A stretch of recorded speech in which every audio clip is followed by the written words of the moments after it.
Seguramente ustedes recordarán que el 19 de enero, el pasado 19 de enero, fue encontrado un bebé prematuro que fue abandonado dentro de una bolsa de plástico en un contenedor de basura en un campo agrícola. Esto ocurrió en el poblado de Miguel Alemán. Horas más tarde se reportó el fallecimiento del recién nacido. Vamos a tener esta mañana un análisis muy completo sobre este caso con Bianca Acuña, doctora en Ciencias Sociales e investigadora social, esto en la sección Columna Violeta. Bianca, muy buenos días, como siempre, un gusto tenerte por acá en Sonora Noticias AM. ¿Cómo estás? Hola, ¿qué tal? Buen día, un gusto también estar de nuevo en la columna Violeta y saludándolos.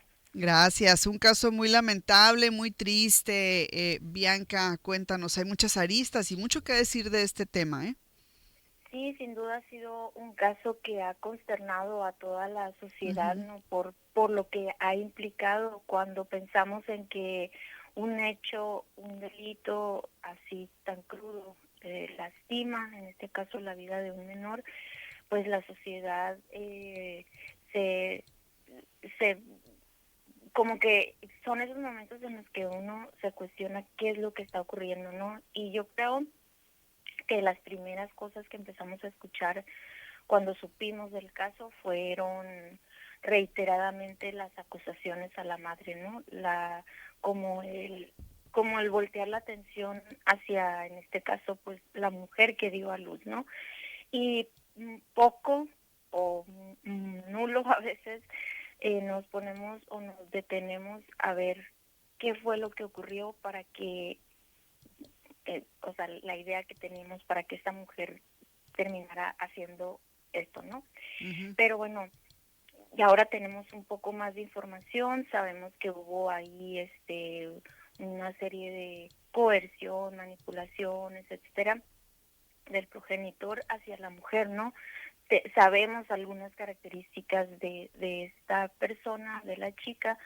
La fiscalía ha sido como respetando, creo yo, como por también las implicaciones del caso, pues la integridad de la mujer, el caso que se ha descrito, los hechos que han sido descritos por la Fiscalía de Sonora han evidenciado de manera pues muy dolorosa y también contundente cómo la violencia de género puede entrelazarse con desigualdades estructurales, en este caso raciales y económicas, ¿no?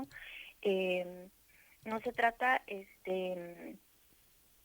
bueno, este caso derivó en violencias extremas, como fue el homicidio infantil, que creo que es uno de los cargos que le están imputando al responsable, y también es importante hablar de la coerción reproductiva, ¿no?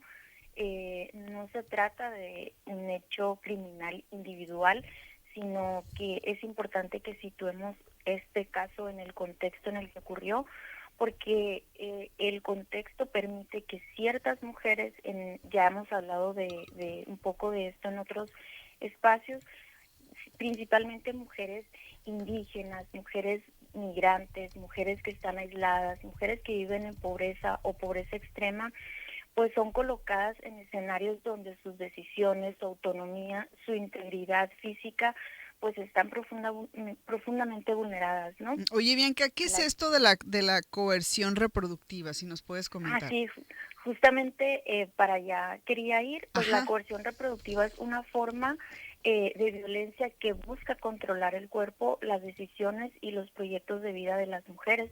Es, digamos, una violación de los derechos reproductivos que es tan grave como obligar a una mujer a continuar con un embarazo que no desea, ¿no? Eh, un poco como por ahí va, recordemos que ella expresó que quería continuar el embarazo, pero fue presionada y engañada para interrumpirlo, ¿no? A esto le podemos llamar coerción reproductiva y bueno, podemos como en términos un poco más amplios, la historia de esta mujer muestra que su victimización no comenzó en el momento en el que ocurrió el delito, sino mucho antes. Quizás había vivido aislamiento social, había barreras lingüísticas que limitaban su acceso a la información, quizás hasta había dependencia económica y emocional, y bueno, también quizás la pareja era su único vínculo sabemos que ella es de Chiapas, ¿no? Es un poco como la información que se ha dado. Entonces, una persona que llega a un lugar donde posiblemente no tiene redes es una persona que está especialmente en estado de vulnerabilidad, y este escenario de desigualdades estructurales, Ujú. pues se vuelven centrales para entender la dimensión del daño que vivió esta mujer, ¿no? Porque sabemos que la violencia no fue solo física, fue psicológica, también cultural, y en este caso, como mencioné hace un momento, reproductiva, porque pensémoslo como un ejercicio de poder sostenido. Es decir, cuando una persona vive, por ejemplo, violencia psicológica o violencia física, se dice, por ejemplo, cuando una persona vive violencia física, ya había antecedentes de violencia psicológica, ¿no? Un agresor no llega así de la nada a ejercer violencia física, y en este caso pues había como la combinación de varias violencias, no sabemos durante cuánto tiempo, ¿no? Y también por eso específicamente es importante resaltar que este caso no puede interpretarse únicamente sobre los parámetros que vive una persona en condiciones de seguridad, apoyo, o sea, una persona que a lo mejor pues no tiene problemas con el idioma, con acceder a la información, porque estos elementos que son el miedo, la falta de redes, la violencia sistemática, afectan directamente la capacidad de acción de esta chica, ¿no? Y entonces culparla en este contexto es injusto, pero también es contrario a los marcos de derechos y a los estándares también de investigación con perspectiva de género. Y bueno, un poco como en esta reflexión, también es importante pues resaltar la acción institucional, ¿no?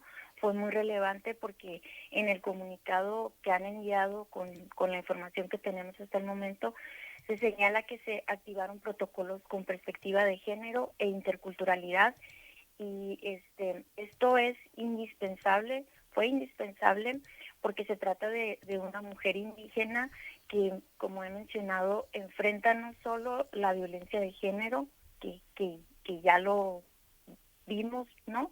Ujú. Sino también el racismo estructural y barreras para acceder a la justicia, ¿no? No sabemos, por ejemplo, si hablaba español, y en ese sentido el acompañamiento de las autoridades competentes eh, fue contundente, eh, porque también al final de cuentas es un recordatorio de que el Estado tiene la obligación de garantizar que ella pueda comprender, participar y quizás con el tiempo recuperar su autonomía, ¿no?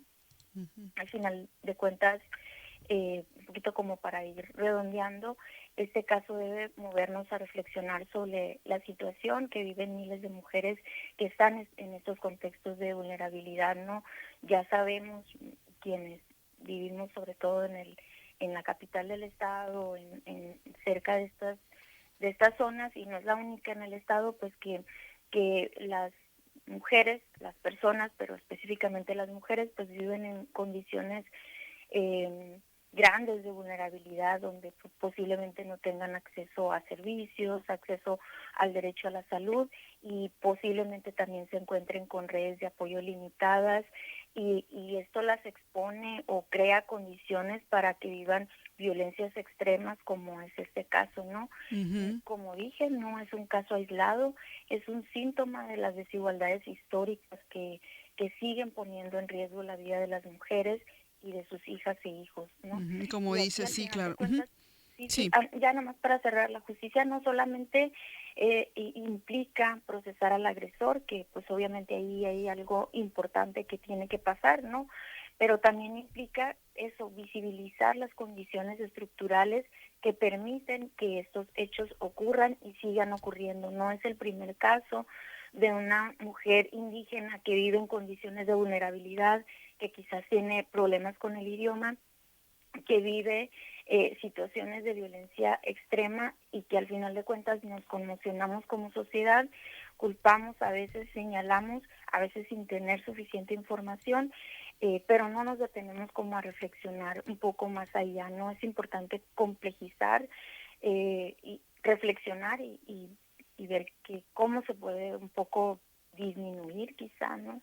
Ujú. Sí, desafortunadamente muy lamentable, pero creo que sí es importante esta parte de que el debate, la conversación también se centre en la urgencia, ¿no? De fortalecer estas políticas públicas, de cómo garantizar una acceso, ¿no? Al sistema de salud, redes de apoyo, derechos, etcétera. Creo que es muy complejo, pero deriva básicamente en esos puntos que también nos mencionabas, Bianca.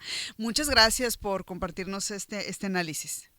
Al contrario, muchas gracias por el espacio y bueno, seguimos al pendiente de la información y Ujú. ojalá que sea un caso que no tengamos que volver a escuchar nunca Así más. es.